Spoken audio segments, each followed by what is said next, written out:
Ohio, since really the beginnings, has been a battleground state, highly competitive. Both parties have been strong in Ohio. Both parties were able to win offices in Ohio. They almost go back and forth in terms of party control. There was a period after the Civil War where they literally did go back and forth.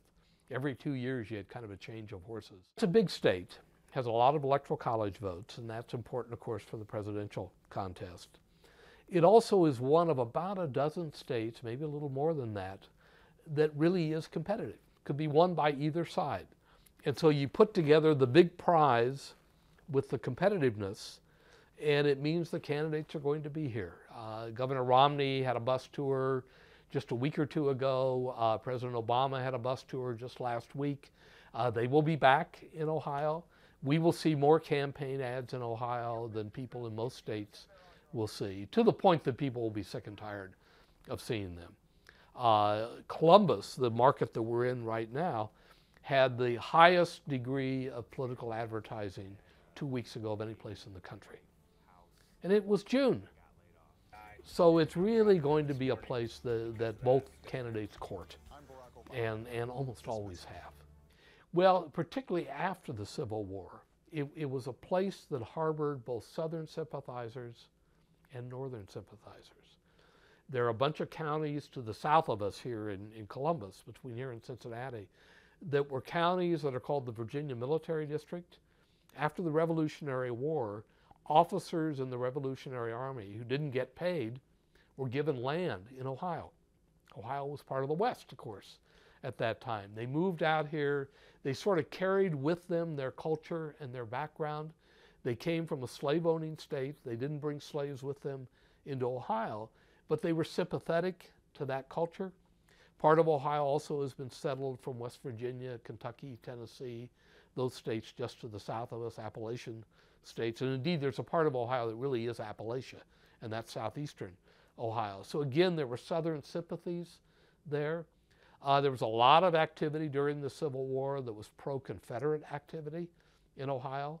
The governor of Ohio at one point declared martial law in Ohio to try to rein in the Confederate sympathies and sympathizers who were here. So all of that adds up to a picture after the Civil War where if politicians were going to be successful statewide in Ohio, they had to appeal to both people with Southern sympathies and people with Northern sympathies. On the Northern side, the Grand Army of the Republic, which was the Union Army, took many of its leading officers from Ohio. And when they mustered out after the Civil War, they came back to Ohio and established the Republican Party. And so the Grand Army of the Republic became, in many ways, the Republican Party organization. So you had strong Republican organizations, particularly in the northern part of Ohio. You had people with Southern sympathies in Southern Ohio. You, as a politician who wanted to run statewide, were thinking, well, I've got to try to appeal to both groups. And of course, by appealing to both groups, you were also able to appeal to the whole country in a way, which meant that people who were presidential candidates for many, many decades after the Civil War came from Ohio. And we have a whole run of people who were presidents who were Ohioans. And it was because they were able to compete in a state that had sympathizers on both sides of what had become the great divide in American politics between the North and the South. Ulysses Grant probably is the most famous one, the one who was the head of the victorious Union Army. He came back here, got into politics, was a very loyal Republican, obviously, was elected as a Republican president.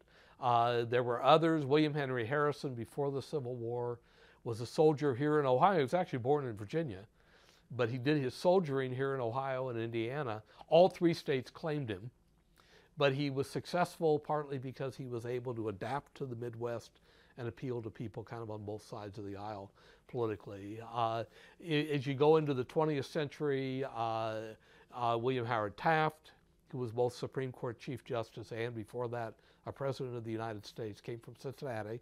Cincinnati in some ways was a southern town because it was oriented, its trade was with the South along the Ohio River and the Mississippi. It also was a home of the Underground Railroad. So if you could get slaves, if slaves could get out of Kentucky, and crossed the Ohio River, in some ways they were safe in Ohio, and then they could be dispersed to other places where they were even safer in Ohio. So Taft was from here. Harding was from Marion, Ohio, just north of Columbus here. William McKinley, who was elected president in 1896, was an Ohioan. So a whole bunch of Ohioans. James Garfield, again, was an Ohioan. He was a short-lived president because he was assassinated in office. But you have a set of presidents who came during this period, really after the Civil War, all the way up into the 1920s. And then it sort of stops. And they were pulling presidents from other parts of the country afterwards. They tend to be more moderate, for one thing. They don't tend to be ideologues. That's still true among major Ohio politicians, particularly statewide politicians. There's a tendency for them to be more pragmatic and less ideological than, let's say, politicians from the South these days, or maybe from California and maybe from other states.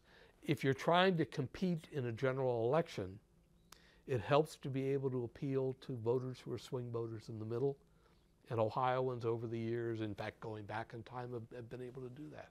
Ohio generally, demographically, is sort of the average state. Almost every demographic group you can think of is well represented here. Catholics, Protestants, fundamentalists, mainstream Protestants, various ethnic groups. The only group that's not well represented here probably is Hispanics. Even though there is a growing Hispanic population, there's some places in the state where there's a fairly significant concentration of Hispanics. So there's an infusion of Hispanics, but they don't really amount to much in terms of the overall significance of their voting patterns and their voting in elections. But demographically, it's almost as if you want to test a consumer product, you would test it in Ohio, because you've got every demographic slice that you want. And of course, Ohio also is a big city state. Large rural areas with very low populations, but most Ohioans live in big cities and their suburbs.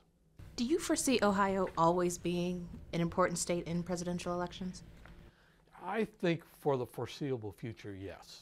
Now, Ohio is not growing as fast as other states, which means our electoral college weight is going to decline over time. We lost 2 congressional seats in the most recent reapportionment of congressional seats. And that will probably continue to happen as there is more rapid growth elsewhere than there is in Ohio. We're kind of stable population-wise, where the Sun Belt states tend to be growing, although the recession has hurt them in terms of their growth. So as long as we are significant in the electoral college, and particularly as long as we're competitive, we will be a battleground state. Candidates will be coming here. They will be saying, I have to win Ohio if I'm going to win the presidency. I think both of these candidates this year probably have to win Ohio. And so they will go at it hammer and tongs in Ohio, spend a lot of money here, and be here a lot.